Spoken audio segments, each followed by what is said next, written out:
mbanje kubasuhuza mbifuriza amahoro y'Imana. Ikaze kuri Cecile Show TV. Uyu munsi rero nabateguriye umugati special.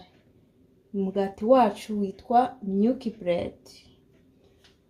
Turakoresha ibikoresho ari byo amata mililitiro 300, turakoresha umusemburo w'umugati yeast, dufite amagi 2, dufite ifarini yacu amagarama 500, dufite isukari yacu amagarama 30, tukagira chia seed turi bunyanyagize hejuru y'umugati wacu kugira ngo use neza, tukagira cardamom ni akarungo gahumuza umugati, wagateka no mu mandazi, ni akarungo keza cyane, wagakoresha no mu cyayi, ariko utagafite nabwo nta kibazo. Umugati wacu rero dufite iforme yawo ariyo iyi ngiyi, ni ikiro kimwe, ijyamo ikiro cyose, ariko ngenda akoresha amagarama 500, bivuze ngo n'ikiro nacyo cyajyamo. Turifashisha rollers ko kurambura umugati wacu kugira ngo tuwuhe forme. Dufite n'isahane yo kuza kuvangiramo, ariko njye ndi bukoresha imashini, ariko bitavuze ko no gupondesha intoki nabwo byagenda neza.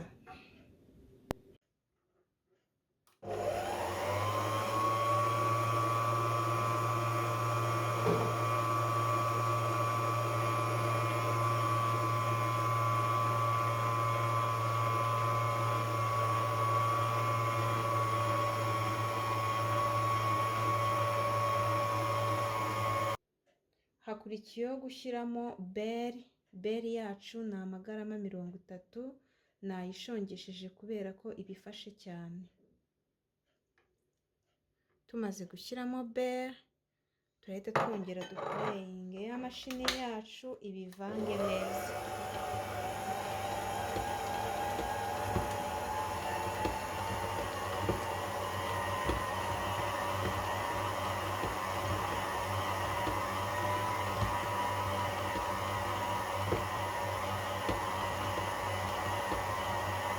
Nyuma yo gushyiramo bere yacu mbonye bidafashe cyane, none nongeyemo ifu amagarama 100 kugira ngo turebe ko biri bufate.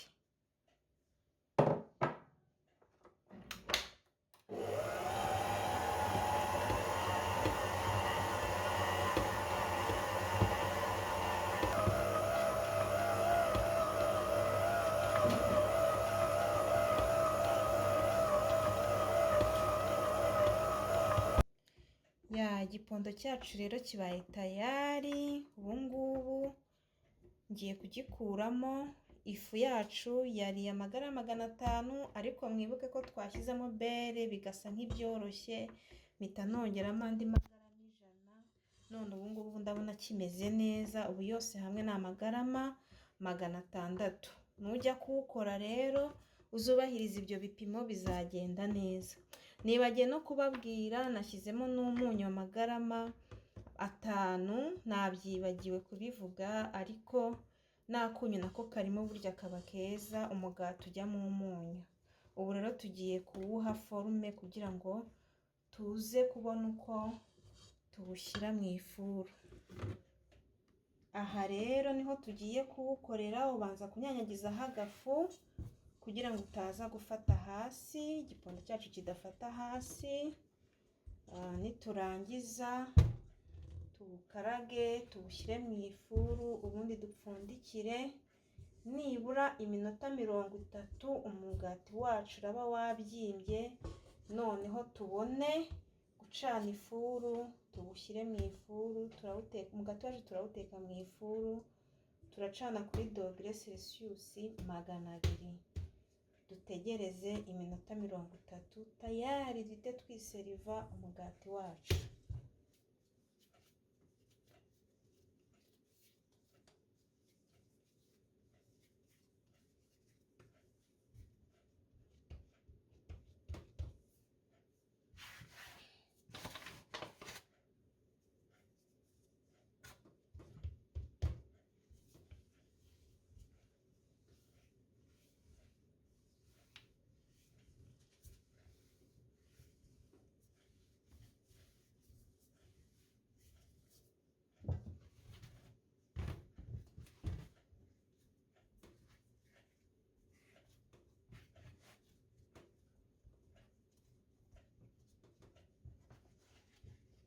umugati wacu iyo turi kuwuha forume tugerageza gusanisha n'iriya forume yawo. Iriya forume yawo kubera ari rectangle rero twe turakora nk'uruziga kandi dukore ku buryo biri buringanire hose, umubyimba uringanira kugira bitaza gusumbana, uze gusohoka umugati wacu umeze neza cyane. Mwabibonye rero ko ubu ngubu twamaze kuwuha forume y'umugati.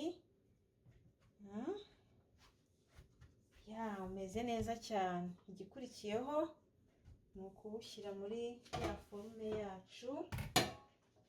Iyi forume rero usigamo utuvuta.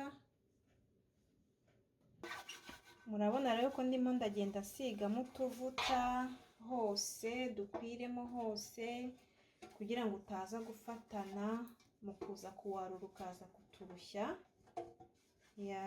Sigamo utuvuta ahantu hose ukamekinga sure ko utuvuta twahageze. Rero igipondo kimaze kuba tayari, kimaze kuba igihe cyo kugera mu ifuru kirageze. Ubu tugiye gusigaho amagi navanzemo igi rimwe n'ikiyiko cy'amata. Ibyo nakubisemo nibyo nashyizemo kugira ngo umugati wacu uze kuryoha kurushaho kandi usohoke usa neza cyane. Kandi ibi ni ukuvuga nibisaguka wabikoramo umureti cyangwa se ukaba wabitekamo ikindi kintu, biterwa n'icyo ukunda. Ibi byacu bisigaye turaza kongera kubikoresha. Hanyuma hakurikiyeho kunyanyagizaho chia seed. Chia seed ni twa dusezame tw'umukara dutoya. Kenshi umuntu akunda wadukoresha ugabanya ibiro, utunywa mu mazi, ushyira mu mazi y'akazuyazi, ugapfundikira ukarindira nk'iminota 30 bigatumbama, bimera nk'ibyoroshye cyane. Warangiza ukabinywa. Bifite fibre nyinshi cyane, n'abantu barwara constipation byabafasha. Bifite na proteine iri hejuru. Utu chia seed ni twiza cyane, ubasha kutubona hafi wajya udukoresha mu buzima bwawe bwa buri munsi, turafasha. Ubu rero igikurikiyeho ni ugushyira mu ifuru. Murabona ko ifuru yacu icanye hasi no hejuru, ni hahandi haba hari udukoni tubiri. Noneho nshyize kuri dogere Celsius 200. Ubu ngiye gushyiramo umugati wanjye hano, hanyuma ntegereze iminota 30, ubundi tayari turya umugati.